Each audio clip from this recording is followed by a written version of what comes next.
Тоа беше во мај. Рабиндранат Тагоре. Тоа беше во мај.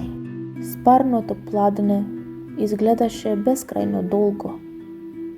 Сувата земја скапуваше жедна на жегата. Тогаш слушнав како некој вика преку реката. Дојди, мило. Ја затворив книгата и го отворив прозорецот за да видам.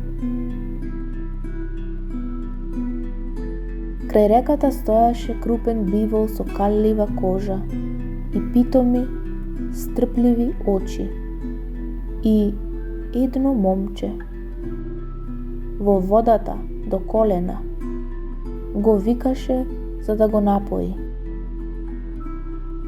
Јас задоволно се насмевнав и во срцето почувствував здив на благост.